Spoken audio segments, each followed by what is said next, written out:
وبارك عليه وعلى آله. Bismillahirrahmanirrahim. Alhamdulillahi rabbil alamin. Wa bihi nasta'inu ala umuri dunya waddin. Wa sallallahu wa sallama ala sayyidina wa maulana Muhammadin nuri kasari wa madadikal jari wa jama'na ya Allah biha fi kulli atwari wa ala alihi wa sahbihi ya nur. Subhanaka la ilma lana illa ma 'allamtana innaka antal alimul hakim. Rabbi israh li sadri wa yassir li amri wahlul 'uqdatam min lisani yafqahu qawli. Assalamualaikum warahmatullahi wabarakatuh.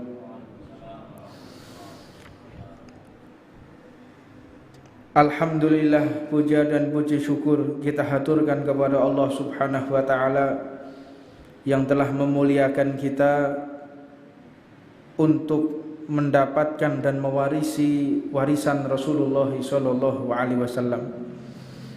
Tidak ada aktivitas yang lebih mulia di zaman ini melebihi seseorang yang mendekatkan diri kepada Allah dan menimba ilmunya bagi baginda Nabi Muhammad sallallahu alaihi wasallam.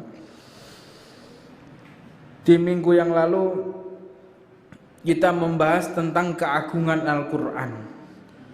Begitu agungnya Al-Qur'an, sangat agung sekali. Maka sampai-sampai tidak ada satupun nabi yang mewarisi mukjizat kecuali Rasulullah yang telah mewarisi mukjizatnya, yaitu Al-Qur'an. Ketika kita membawa Al-Qur'an, ini ada adab-adabnya, ada sopan santunnya.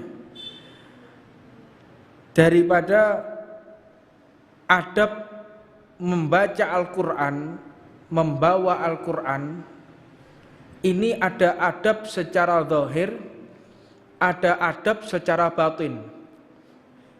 Antara batin dan zahir ini harus sinergi, tidak bisa dipisahkan. Karena ketika kita membaca Al-Qur'an akan memperkuat jismun latif atau jasad kita yang halus. Secara tasawuf, jasad ini ada dua. Ada jasad zahir, ada jasad yang halus atau jasad batin, atau jasad latif, jasad yang lembut. Apa maknanya? Jasad zahir ini perlu perawatan. Ketika kita tidak makan, ketika kita sakit tidak meminum obat vitamin dan tidak olahraga misalnya, ini akan mudah terkena penyakit, akan mudah terkena virus. Begitu juga dengan batin kita. Apa itu? Iman kita kepada Allah Subhanahu wa taala. Makanya seseorang ketika mimpi itu yang berperan adalah jismun latif atau jasad dia yang lembut. Makanya jasad yang lembut ini tidak sekuat jasad yang zahir. Mengenai kita mengemban syariat, mengenai kita mengerjakan peraturan Allah Subhanahu wa taala. Contohnya, ketika kita melihat barang yang haram, oh ini khamr, minuman keras, oh ini misalnya pil koplo, kita tidak akan mendekati. Oh ini perempuan yang bukan muhrimnya, kita tidak akan menyentuhnya. Karena apa? Kita bertemu secara zahir, kita bisa menghindari. Ada khamr kita tinggalkan, ada pil kita tinggalkan, ada perempuan yang tidak halal bagi kita tinggalkan. Tapi tatkala godaan tersebut menjumpai jismun latif, menjumpai jasad kita yang halus, maknanya apa? Ketika di dalam mimpi, ketika kita di dalam mimpi, mungkin hampir 100% di antara kita yang pernah mimpi sampai yang dikatakan ikhtilam, mimpi sampai keluar mani dengan bersenggama dengan perempuan, bersenggama dengan perempuan. Ada perempuan cantik, kita tergoda, lalu sampai berhubungan. Kalau secara mimpi tidak dosa, tetapi itulah wujud jisim latif kita. Tidak mampu kita ini. Kalau zahir kita bisa menolak, tapi begitu berupa jisim latif, ini susah seseorang mengendalikan. Maka dari itu diriwayatkan, tidak ada satupun nabi yang pernah mimpi dengan perempuan. Jadi tidak ada nabi yang mimpi perempuan, karena orang mimpi perempuan itu mimpi setan. Ada perempuan datang sampai mengajak zina, berarti setan telah mengajak zina kita. Itu tidak dimiliki oleh para walinya Allah dan tidak dimiliki oleh para nabi. Lalu apakah Nabi Muhammad ini, kita berbicara Nabi Muhammad, apakah pernah untuk tidur lalu keluar mani? Jawabnya pernah. Tetapi keluar maninya tersebut tidak karena mimpi, tetapi karena kantung sperma tadi yang penuh lalu keluar. Jadi tidak ada pembahasan Nabi pernah tidak ikhtilam? Pernah. Mimpi dalam artian ikhtilam ini tidur keluar mani, bukan tidur karena bersenggama tadi, terangsang lalu sampai berhubungan sampai keluar mani. Itu tidak dimiliki oleh Rasulullah Shallallahu Alaihi Wasallam. Sampai kantungnya penuh lalu keluar. Ini perbedaan kita dengan orang-orang yang terpilih, orang-orang yang diridhoi oleh Allah Subhanahu Wa Taala. Nah, kembali kepada permasalahan. Jisim latif ini akan menghadapi mara bahaya yang luar biasa. Yang pertama, jisim latif kita harus dipersiapkan menghadapi sakaratul maut. Ini yang menghadapi bukan zahir. Kalau ada orang mukul kita bisa tangkis, kita bisa duel. Tapi kalau jisim latif susah. Seseorang memiliki kekuatan secara halus tadi. Makanya sampai dikatakan Imam Malik bin Anas, Imam Darul Hijrah, ini ketika beliau sakaratul maut ditalkin oleh murid-muridnya, keliling baca Quran, baca hizb segala macam. Ketika ditalkin la ilaha illallah Muhammadur Rasulullah, gak ditalkin lagi la ilaha illallah Muhammadur Rasulullah, Allah, muridnya pada bingung semua. Ini Imam Malik bin Anas diriwayatkan beliau itu tinggal di Madinah selama belasan tahun, riwayat sampai puluhan tahun, tidak pernah buang hajat di Madinah, menghormati Rasulullah Shallallahu Alaihi Wasallam. Sampai-sampai beliau ini diriwayatkan kalau makan di pagi hari cuma 3 kurma dan tidak banyak minum, sebab kalau beliau mau buang air, mau kencing, beliau harus keluar dulu dari Madinah. Khawatir najisnya tadi mengenai debu yang pernah menempel di kaki Rasulullah atau di kaki sahabat Nabi Muhammad Shallallahu Alaihi Wasallam. Pengagungan yang sempurna di hadapan Rasulullah Shallallahu Alaihi Wasallam. Suatu keagungan, kedisiplinan, adab, sopan santun yang luar biasa. Tapi dengan sehebat Imam Malik bin Anas ini tetap mendapatkan ujian dari Allah. Makanya ketika ditalkin pada sakaratul maut beliau mengatakan enggak. Akhirnya sampai beliau itu, kalau orang biasa menghadapi orang sakaratul maut mungkin tahu. Orang sakaratul maut itu kadang-kadang sadar, hilang lagi, sadar lagi. Ketika kesadaran Imam Malik ini kembali, ditanya oleh murid-muridnya, "Wahai Imam, aku menalkin engkau mengatakan tidak. Kenapa seperti itu?" "Wahai murid-muridku, aku mendengar engkau menalkin aku. Tetapi iblis juga membisikkan ke telinga kiriku." Di telinga kanan di kalimat tauhid, telinga kiri iblis ini membisikkan kepadaku, "Wahai Imam, jangan khawatir. Engkau ini seorang yang saleh. Engkau memiliki murid imam besar, Imam Syafi'i, Imam Ahmad, murid-muridnya Imam Malik, luar biasa keagungan Imam Malik. Engkau memiliki santri sampai ke penjuru dunia. Engkau orang yang akan meninggal husnul khatimah. Engkau memiliki satu amalan jariah yang luar biasa. Masjid engkau bangun di mana-mana, pondok pesantren ada di mana-mana, majelismu dihadiri oleh ribuan bahkan ratusan ribu orang. Engkau orang dekatnya Allah. Ini iblis yang membisikkan, mengatakan, "Ndak."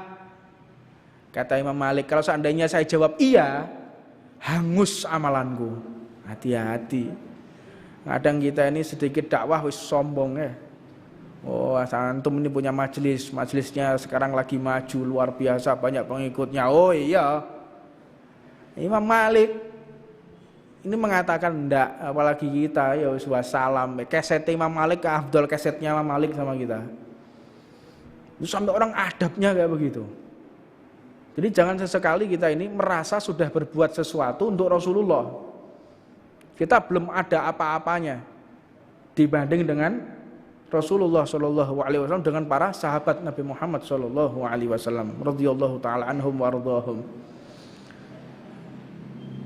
Maka Imam Malik mengatakan, tahukah engkau rasa dahaga yang aku rasakan? Kalau seandainya lautan ini dijadikan menjadi tawar, lalu aku minum air selautan, tidak akan bisa melepas dahagaku. Ngelake iku diombene banyu sak segara gak iso ilang. Iblis sambil membawa air yang diriwayatkan air tersebut ada embunnya, seger, dalam keadaan dahaga. Ditawarkan kita, ayo minum, ayo minum.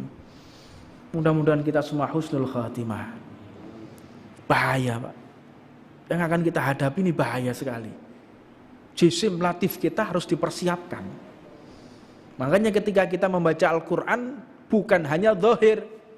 Kita baca zahir, tajwidnya idgham bi gunnah, idgham bila gunnahnya, tajwidnya harus bagus. Tidak cuman itu, tetapi batiniyahnya kita, batin kita, tadabbur, takhussu', benar-benar khusyuk, memahami, merenungkan, belajar artinya, duduk di majelis taklim. Ini mempersiapkan jisim latif, mempersiapkan daripada badan kita, jasad kita yang halus, arwah kita yang akan menghadapi segala hal yang sangat besar yang disediakan oleh Allah. Maka dari itu ketika membaca Al-Quran, dohir bagus, tajwidnya, batin kita, karena batin penting. Kita akan memasuki setelah pertanyaan, setelah sakratul maut, menghadapi munkar dan nakir. Man rabbuka, man nabiyuka. Tekani malaikat munkar dan nakir. Apa gak ngeblek sampean? Apalagi yang menghadapi ini bukan zahir, jisim latif. Sangat dahsyat sekali. Belum lagi di mahsyar. Banyak. Dan kita nggak mampu untuk menghadapi semua itu. Tetapi tatkala kita mendekatkan diri kepada Rasulullah dengan melalui majelis ta'lim seperti yang kita lakukan pada malam hari ini, maka pasti akan datang syafa'atul udma, akan datang syafaat Nabi Muhammad SAW. Mudah-mudahan kita termasuk orang yang didahulukan menerima syafaat Rasulullah SAW.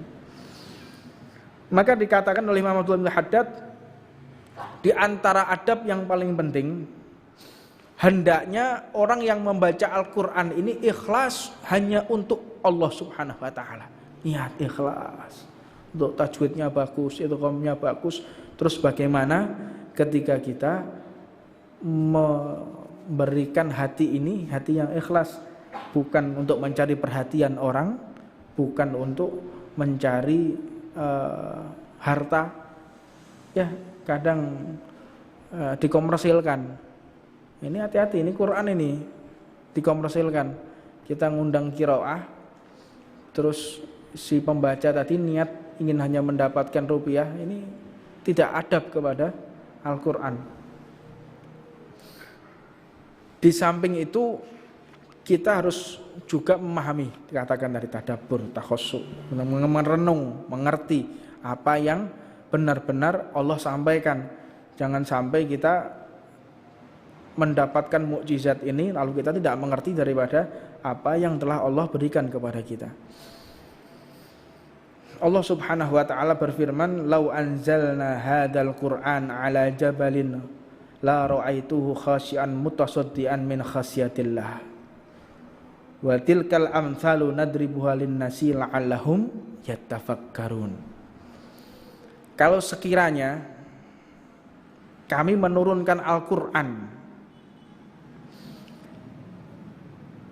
di bawah gunung atau di atas gunung atau kepada sebuah gunung, maka engkau akan melihat gunung tersebut akan terpecah belah, hancur lebur gunung tadi.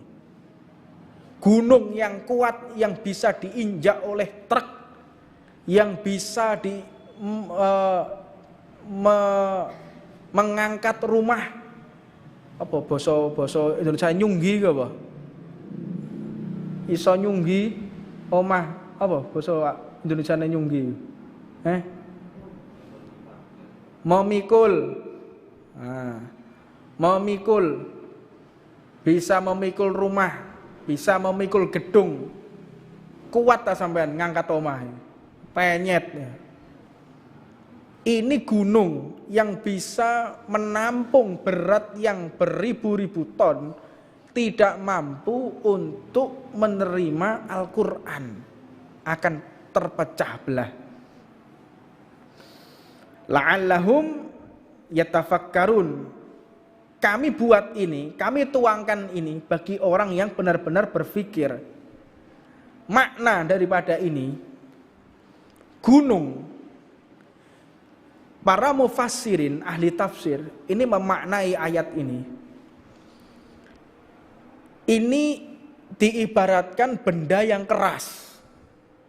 Benda yang keras, gunung, benda yang kuat dan keras, akan hancur ketika diturunkan Al-Quran, bacaan-bacaan Al-Quran. Apabila hati manusia yang keras lalu dibacakan ayat Al-Quran, dia akan meleleh dan akan bertaubat kepada Allah, maka hatinya terbuka, bukan terbalik. Tapi kalau sudah hati yang terbalik, dia berarti memiliki hati yang lebih keras dari gunung.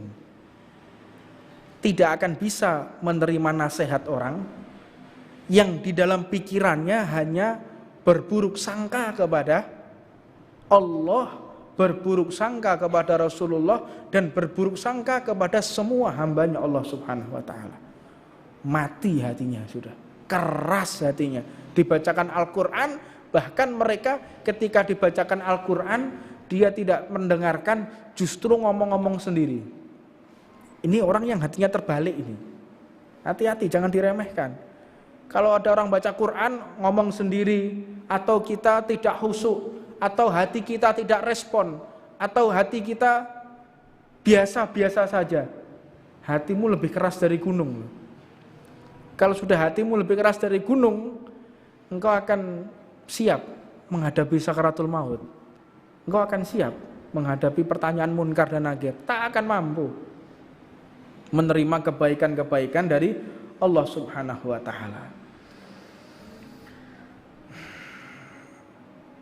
Dan ini pula dikatakan untuk hati yang lalai kepada Allah. Orang yang lalai, lupa, ghaflah, dia berpaling dari Allah, dibacakan Al-Quran dia kembali, berarti masih selamat orang yang semacam itu. Allah Subhanahu wa ta'ala menerangkan sifat orang-orang yang khusyuk saat membaca kalamullah. Dikatakan innal ladzina utul ilma min qablih idza yutla alaihim tahiruna lil adqani sujada. Sesungguhnya orang-orang yang diberi pengetahuan sebelumnya, orang-orang yang mengerti pengetahuan sebelumnya, maknanya orang yang akalnya waras. Kita belum berbicara orang yang beriman ya, orang yang akalnya waras, otaknya itu benar-benar normal, orang yang punya akal normal, apabila dibacakan Al-Quran atas mereka, yaitu orang-orang yang punya akal tadi, maka mereka akan jatuh tersungkur sujud kepada Allah. Makanya kalau kita baca Quran cengenges-cengenges, berarti akal kita nggak waras. Kita tidak memahami apa yang kita baca, nggak tahu kita. Itu orang yang tidak beriman, tapi memiliki akal waras, diberi hati oleh Allah memahami Al-Quran, dia akan sujud kepada Allah Subhanahu wa ta'ala. Wa yaquluna subhana rabbina in kana wa'du rabbina la maf'ula. Maka mereka ini akan berkata, Maha suci Tuhan kami, yaitu Allah Subhanahu wa ta'ala, sesungguhnya janji Allah itu pasti akan dipenuhi. Ini orang yang paham. Makanya kita baca Quran itu akan menemukan semua jawaban, akan menemukan semua obat. Wa tahiruna lil atqani yabquna wa yaziduhum husu'a. Maka jika seseorang mengerti tentang apa yang ada di dalam Al-Quran, mereka pasti akan tersungkur sujud kepada Allah, dan mereka pasti akan menangis dan akan bertambah rasa takutnya kepada Allah Subhanahu wa ta'ala. Ini bagi orang yang akalnya normal. Sekarang kita melihat berapa persen orang yang akalnya normal umatnya Rasulullah ya? Sedikit yang memahami Al-Quran. Maka jangan salahkan kalau Islam ini terpuruk, karena kita tidak tahu apa dalam Al-Quran ini, apa makna Al-Quran. Semua sains, teknologi, seluruhnya ada di dalam Al-Quran. Di dalam ayatnya yang lain Allah Subhanahu wa ta'ala berfirman, Allahu nazal ahsanal hadithi kitaban mutasabbihan mathani taksha'iru minhu juludal ladzina tahsawna rabbahum thumma talinu juluduhum wa qulubuhum illa dzikrillah. Allah telah menurunkan perkataan. Allah jalla jalaluhu wa ta'ala azamatu fil ula telah menurunkan perkataan yang paling baik, yaitu adalah Al-Quran, yang serupa dengan kualitas dan mutu ayat-ayat Allah Subhanahu wa ta'ala. Ini ayat sangat berkualitas. Benar-benar orang yang memahaminya akan terkagum, akan tercengang. Maka ayat ini sering diulang oleh Allah Subhanahu wa ta'ala. Ayat sering diulang. Fa inna ma'al yusri yusra, inna ma'al yusri yusra. Ayat sering diulang-ulang kepada Allah Subhanahu wa ta'ala. Ini akan membuat seseorang gemetar jika paham betul. Karena orang yang memiliki badan, dia memiliki kulit, kulitnya ini akan ikut takut kepada Allah Subhanahu wa ta'ala. Jadi maknanya kalau kita mau terjemahkan akan membuat merinding. Dia akan merubah daripada susunan kulit, mengkorok. Bulu kuduknya dia akan berdiri, merubah susunan elemen kulit tadi. Itu orang yang paham betul dengan Al-Quran. Kemudian setelah benar-benar mendengar Al-Quran, kulitnya akan menjadi tenang, dan hati mereka senantiasa akan selalu mengingat kepada Allah Subhanahu wa ta'ala. Ini orang yang memiliki pemikiran yang benar. Untuknya disebutkan oleh Imam Abdullah bin Ali al-Haddad, yang dimaksud di sini adalah sifat mengagungkan Al-Quran itu tanda keimanan kita kepada Allah Subhanahu wa ta'ala, dan hendaknya kita tunduk, dan hendaknya kita khusyuk, dan hendaknya kita merenungkan apa yang telah Allah firmankan, apa yang telah Allah ucapkan di dalam Al-Quran. Ini disampaikan tujuannya untuk merubah sikap dan psikologis umat Nabi Muhammad SAW. Jadi ketika seseorang membaca atau membawa Al-Quran, di antaranya tidak boleh menerima Al-Quran ketika seseorang meminta tolong ambilkan Al-Quran. Maka tidak boleh menerimanya sambil duduk. Itu tidak beradab kepada Al-Quran. Hendaknya dia berdiri. Ini tolong Al-Qurannya, dia sama duduk. Ini tidak beradab, dia harus berdiri. Dia berdiri dan menerima dengan tangan dua. Apalagi menerima tangan kiri. Fal iyadu billah min dalik. Kalau kita sudah tidak menghargai Al-Quran, alamat nanti rapot kita akan menerima dengan tangan kiri. Naudzubillah.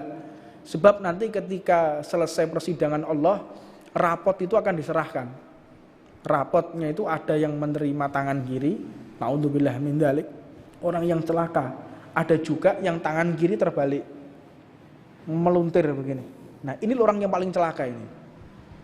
Ya, tangan kiri meluntir begini. Ini orang yang ngerti agama, tetapi tidak mengajarkan agama atau takut menyampaikan haknya ilmu.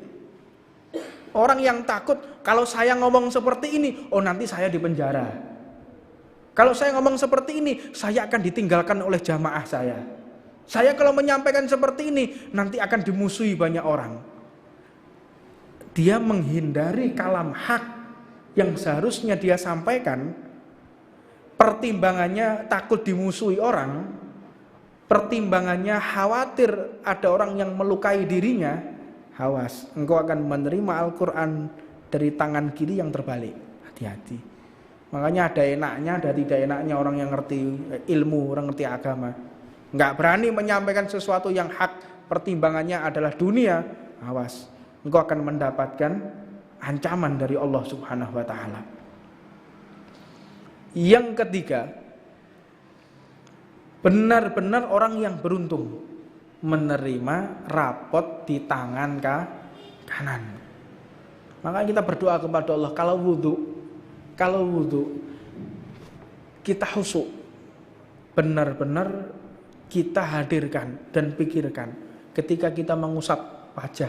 Ya Allah, hamba sering maksiat. Ya Allah, hamba sering berbuat dosa. Jangan Engkau hitamkan wajah hamba ya Allah, karena dosa-dosa yang hamba lakukan. Putihkan wajah hamba ya Allah. Wudhu mengusap wajah. Ketika mengusap tangan, minta kepada Allah, ya Allah, jadikan menerima buku laporan sebelah tangan kanan ya Allah. Ketika mengusap tangan kiri, jangan sampai tangan kiri ya Allah. Jadi benar-benar mengerti, memahami bentuk ibadah yang kita lakukan. Ini orang wudhu, mau sholat tapi gak ngerti wudhu, pokoknya wudhu. Lah ini yang menyebabkan Islam itu banyak, lakin kalbusa'u thail, seperti buih di laut. Dia punya power, dia punya senjata canggih, tapi nggak bisa menggunakan. Ini zaman sekarang. Sampai-sampai dalam Ihya itu diceritakan oleh Imam Al-Ghazali, dituangkan oleh Imam Al-Ghazali, orang kalau wudhu tidak berbicara, dia khusyuk, benar-benar menghadirkan hatinya, maka di atas kepalanya ini ada seperti gubatul hadrah, seperti gubah yang di Madinah. Ada gubahnya, kepalanya umat Islam itu. Orang beriman kepada Allah kalau wudhu itu atasnya ada gubah. Ini maknanya dinaungi oleh Allah Subhanahu wa Ta'ala dan dia dimuliakan oleh Allah. Makanya gubahnya makamnya para wali itu menandakan jasa besarnya dia kepada umat. Maka kita lihat gubahnya Rasulullah, gubah hijau, ya, itu menandakan jasa besarnya Rasulullah kepada umatnya. Makanya para wali, kita lihat Syekh Ibrahim Suran Bonang, Abdul bin Alwi, Maulana Ishaq, Syekh Mejakung Lor, Syekh Mejakung Kidul, ada gubahnya. Itu menandakan orang ini berjasa kepada umat Nabi Muhammad SAW. Jadi bukan terus didatangi mau disembah. Syahada. Kita tanya adik kita yang umur 4 tahun, 5 tahun, ini Tuhan apa enggak lah ngerti. Kita jak ziarah, umur 4 tahun, umur 5 tahun jak. Ini Tuhan apa bukan? Tanyakan, tahu apa enggak dia? Oh bukan, ini siapa? Ini orang mati. Iya. Kita ziarah untuk mendoakan agar kita pun dijadikan seperti mereka. Ini ada orang ziarah ke kubah seperti dalam mengambil satu hadis, jangan engkau gunakan kuburanmu seperti orang-orang Yahudi dan Nasrani dengan dibangun-bangun begitu ya. Lah kok gak kon bongkar ae Madinah ya? Ya. Lah Madinah kok gak kon bongkar kenapa? Tak bisa jawab. Tidak akan mereka bisa menjawab. Makanya beberapa saat yang lalu ada isu membongkar makamnya Rasulullah. Mau membongkar kubahnya Rasulullah aja jalan. Nah, coba aja. Itu dalil ya. Dalil seseorang itu mengagungkan para pewaris Rasulullah. Dalilnya apa? Kubahnya Rasulullah. Cukup itu sebagai dalil sebetulnya. Jangan kita pinter-pinteran di dalam ilmu ya. Jangan pinter-pinteran. Untuk mengolah dalil, untuk mengolah satu pengertian untuk menjatuhkan madhab yang lain atau ajaran yang lain. Enggak seperti husnudzon aja sudah, berprasangka baik. Kalau kita mengurusi orang yang tidak sholat itu masih banyak. Ya, jangan kita ngurusi orang yang lagi ziarah, jangan ngurusi orang yang lagi baca maulid, baca tahlil, untuk apa? Tapi herannya mereka itu tidak sibuk untuk dakwah orang yang buka khamr, ada kafe, dodolan pil, itu lah akeh nang kene. Enggak diurusi, oh kita tahlilan nih. Oh, iki bid'ah iki. Nah, isyada. Ini zaman ini kita butuh ukhuwah. Ya, butuh ukhuwah.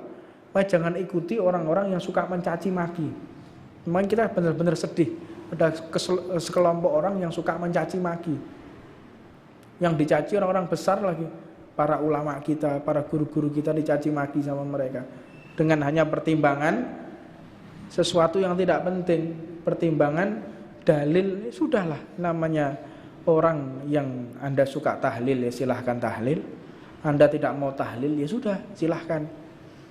Kita mau berbicara masalah dalil, kita juga punya imam, kita punya guru, kita punya kitab, kita punya ajaran, silahkan. Ini yang sing lagek-lagek iki lho biasane. Mangkane sampai ndelok tentara lek lagek dilantik mbek tentara lawas iku luwih gewalak tentara sing anyar-anyar. Iya. Nah, polisi sing anyar polisi sing lawas iki gewalak polisi sing anyar. Pasti kuwi wis. Polisi sing anyar sapa yang ditangkap iki? Golek. Polisi sing wis lawas yang beliau sudah paham, emosinya sudah bagus. Ya gitu. Tenang, selamat pagi, selamat malam, bagaimana? Nggak tahu lek kelainan ya. Nah, ustad itu yang ngono, ustad lek anyar, muamuan pak, kau wabe diharamno, kau wabe disalahno, ustad anyar iki nih. Oh anyar iku wabe pe diamu kabeh pe dikaplogi, anyar kok anyar. Makanya benar-benar orang ini mengendalikan emosi. Ya, tapi emosi di sini apabila menyentuh pribadi. Kalau menyentuh syariat kita enggak emosi karena Rasulullah rahmatan lil alamin. Oh, ini salah ini.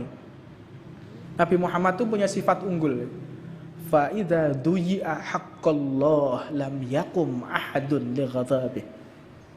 Kalau sudah menyentuh haknya Allah, harga diri umat Islam sudah menyentuh daripada syariat, lam yakum ahadun li ghadabih.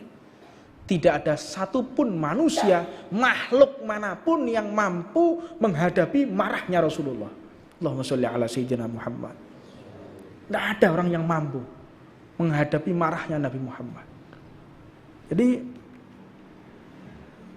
zaman ini zaman yang orang suka digeneralisir untuk kebutuhan pribadi. Oh iki untuk membela dirinya, comot hadis, comot Quran, comot riwayat, dikumpulkan, dijadikan satu formula untuk membela dirinya. Jadi berat kita mau benar-benar mau mendefinisikan mana yang hak dan mana yang batil.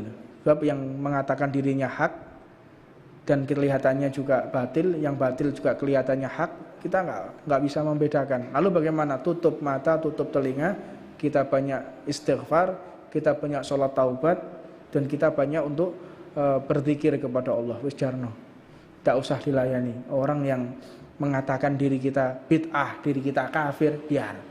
Kata Habib Umar, pesan kepada kita, Umar bin Hafid, beliau mengatakan orang yang patut dikasihani itu mereka, ya.